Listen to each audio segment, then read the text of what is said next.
死んでいる。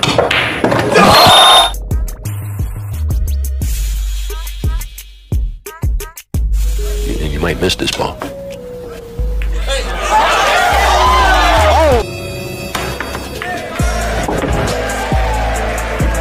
I'm going to have to step away for just a moment on some tournament business. I'll be right back. Oh. Magandang pagbabalik mga kabilyard. Ang money match na ito ay naganap sa United States. Rack 2-9 ito na team ball game. Sa kasamaang palad na scratch si Efren sa unang break at nakalambitin na ang team ball sa pocket.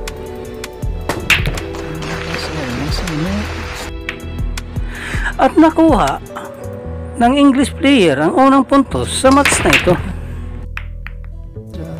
Facing Allison again. Allison. Sa rack na ito magpatuloy tayo. Si Chris Smalling ang nag-break.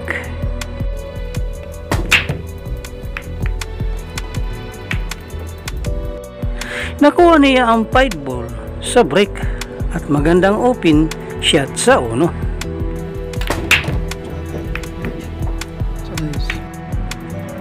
Napakahirap pa ang layout dito, kaya panoorin natin ang banyaga.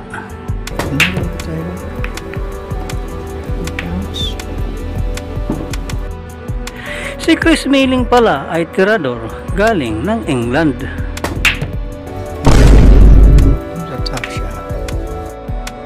Kaya lang sumablay siya sa 4 dito.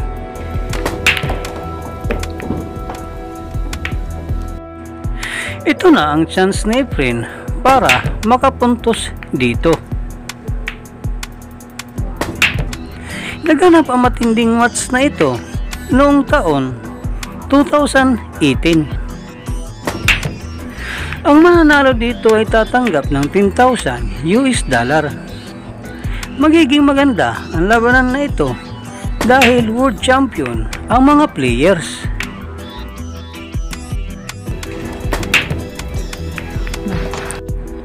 Paki-like ng video mga kabilyar. Maraming salamat po. Magtungo naman tayo dito sa rack 3. Susubukan ni Smalling na mag-jump shot sa dos dito.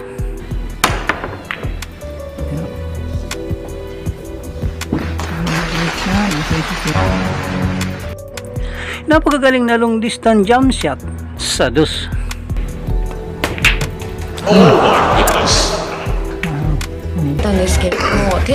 He had plenty. Kaya lang sumablay ulit ang English player dito sa 4. At magaling naman ito ng real first shot ni Efren. At pinalapit pa talaga ang pamato sa susunod na tira sa 5. Kaya lang ito ang nangyari. Did he scratch? He scratched. Oh! Inside. Boy, when he came off the end rail, I was... They don't get lucky. Grabe, napakamalas at na-scratch pa talaga doon ang magician. At tinapos na nga agad ni Smalling ang rack na ito.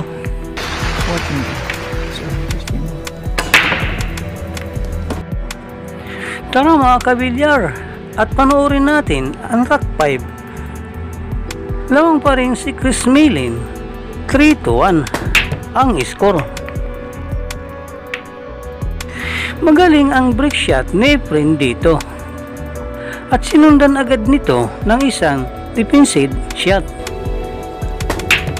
Well, the hot seat match for the women's division is already. Magaling naman ang kick shot ni Smalling.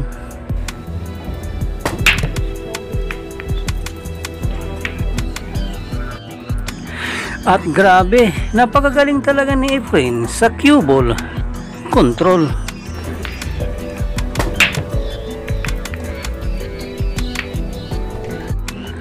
At nagkaroon na ng open shot dito si Efren sa uno.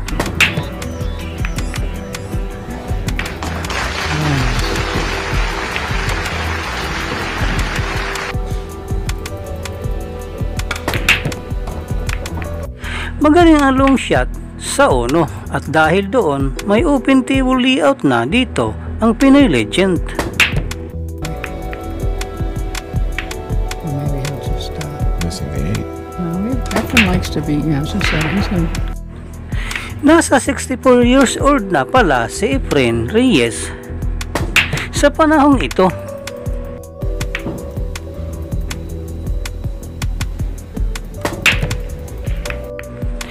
Pero kita naman ninyo kung paano pa siya kagaling maglaro. Mukhang kalabaw lang talaga ang tumatanda.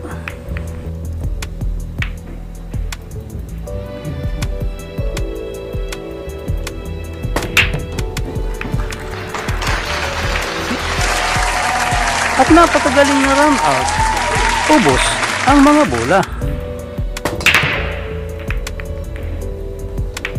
Again, one in the corner. Ito na ang rack 6. Si Miling ang nag-break dito. 210. What he called the 2? He called it 2-1. Okay. Dalawang bola ang nakuha niya sa break.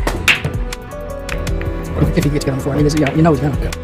Open na dito ang pagkakalatag ng mga bola para sa English player. Sa kalibreng paglalaro dito, ang break shot ang pinaka-importanting tira. Class E plus kasi ang kalibre ng players dito. Lamang pa rin ako dahil mas lamang ako dito eh.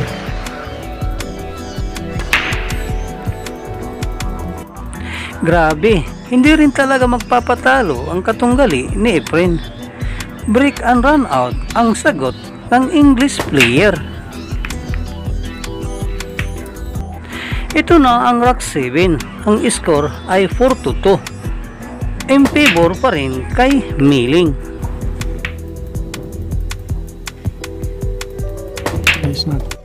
At sa kabutihang palad naman, magaling ang break shot ni Efren dito. In the game. Mga kabilyar, pakikumen kung saan lugar kayo sa Pilipinas nanonood. Maraming salamat po. Dalawang bola na lang ang natira.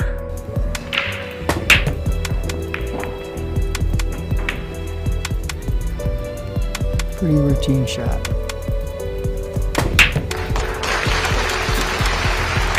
Swerte. Chris Melling. Oh, kick right out of the side pocket. Brutal. Right effort. Yeah, boy. Ayun, minalas dito si Miling sa racket. Na-scratch ito sa brick. This rack is a little tricky. Ball in hand, though. Oh yeah. Bulihan na dito ang magician para sana maitabla ang laro. He's trying. Here he goes. Napakahirap pa ang rack na ito. Pero panoorin natin ang legend. And he can just draw into it off the 5. Look, this The the 8 8 took the took its place of the 7. Wow, that's so cool.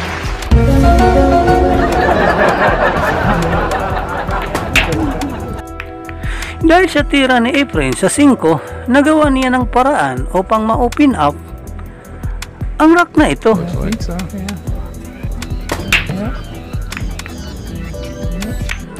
Iba talaga ang magician, henyo sa problem solving. Kahit napakahirap na rack ay kaya niyang ma-run out ito. Nakaka-proud na talented talaga ang ating pambato. What a great run. Yeah, for sure. You have to practice how to concentrate, how to win, how to win. Rejuvenated. Napakatindi ng laro. Tabla na 4-4 ang score. Dry break si Efren at nag-push out dito si Miling. Correction for 4. Another good hit. Nagpas si Efren sa push out at napilitan mag-jump shots ni Miling. Pumasok ang Ono kaya siya ang magpapatuloy dito. Walang direktang tira dito sa Calls dos. a pocket, and then 2 different systems there to make sure he hit this in the correct spot on the rail. Oh, you just feathered it. Napaka-interesting ang ginawa dito ni Efren, mga kabilyar.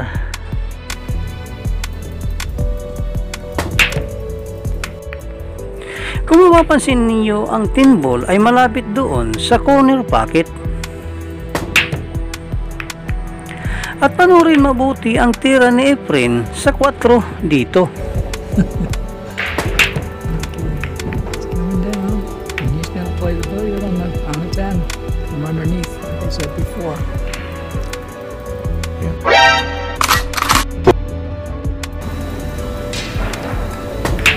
What a great shot. Efren Reyes. He's a magician. Easy shot. That's why I'm pretty good. Napaka-impressive na billiard shot sa tin ball ang ginawa dito ng magician.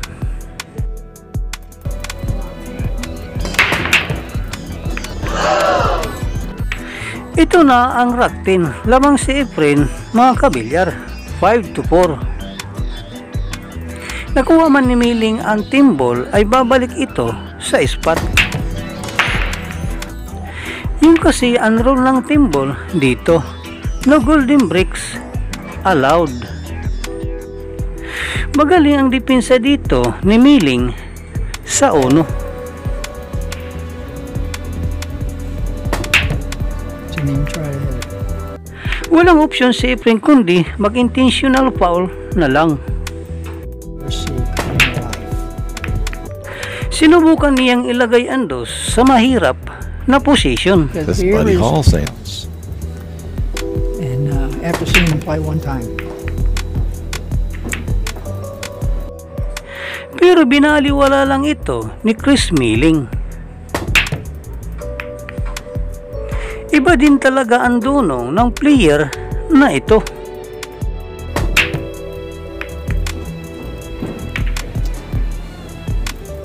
from here, Ray, for a player of his caliber. Tinagurian din siyang magician sa mundo ng bilyar. Siya rin ang isang 2 times World English 8 Ball champion. Holds his hand at the back and pulls players. Allison does it. Buddy Hall does it. Swerte. Ito na ang rack 11. Notice how he holds the bridge. He holds it in his palm and he holds it upwards, whereas most people hold it. At magaling ang depensa ni Efren dito sa tres. Siguradong mahihirapan si Chris Miling dito.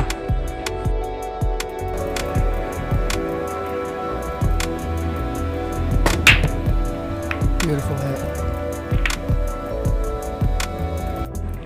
Magaling naman ang Torres kick shot ang ginawa niya. And shooting through. Playing it off the top of the ball. Magugulat talaga kayong mga kabilyar sa tira dito ni Efren sa 4. Walang direktang tira dito dahil nakabara ang 7 ball. Pero ito ang gagawin ng magician.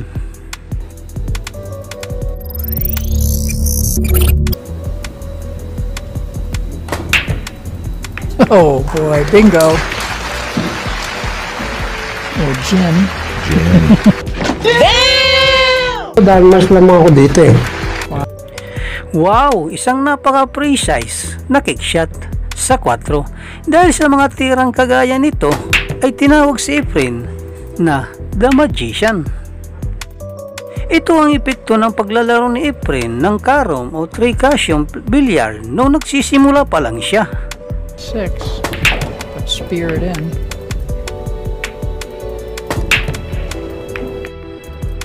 Hindi talaga basta-basta magpapatalo dito ang Pinoy legend natin.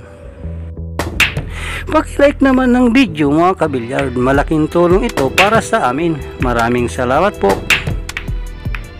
Maybe more than anyone.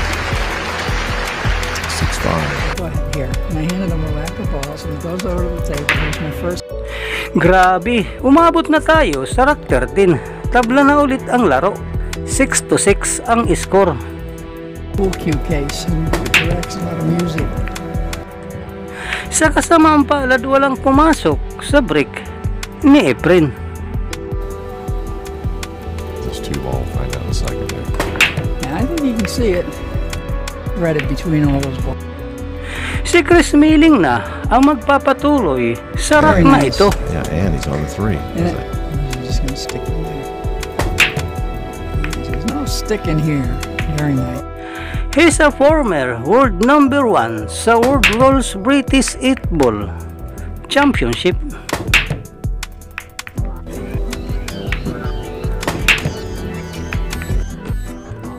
At panalo din siya sa WFF World 8-Ball Championship twice in 2001 and 2003. Panalo din siya ng ikalawang bisis sa International Fall Master taon 2001 and 2002. Taking the lead, 7-6, Chris Miller. Ito na ang rack 14. Lamang ulit ang English player dito, 7-6.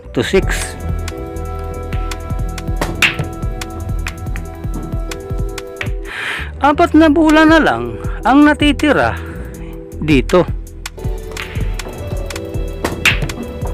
What a beautiful shot. And he had to get pretty good on the 8-ball. Yeah, slam's funny. Pero panoorin natin mabuti ang tira ni Efren sa 8. Point. Yeah, he's hitting it with a touch of outside. A little low ball. Oh, he hit it. Point. Sorry, guys. Wash my mouth out. I will see.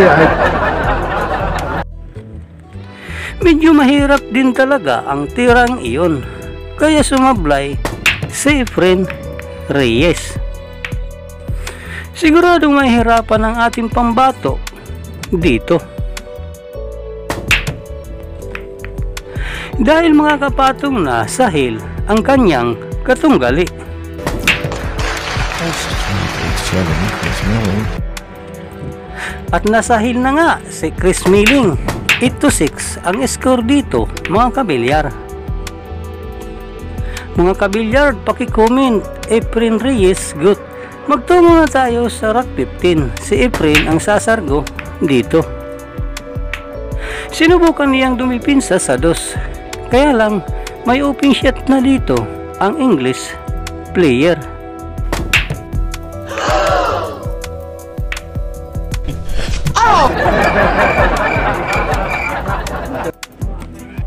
At iyon, sumablay. Kaya lang walang direktang tira si Efren sa 2. Napakamalas naman. Sinati pa talaga dito si Chris Smelling. Pero panoorin ninyo ang ginawa ni Efren dito.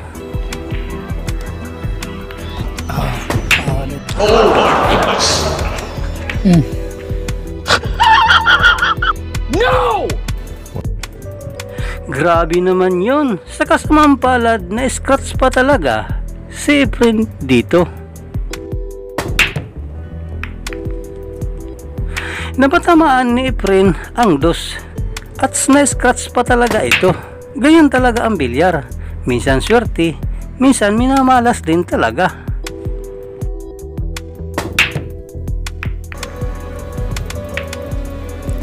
Well, I think Magkakaroon na ng open table layout dito si Chris Smelling.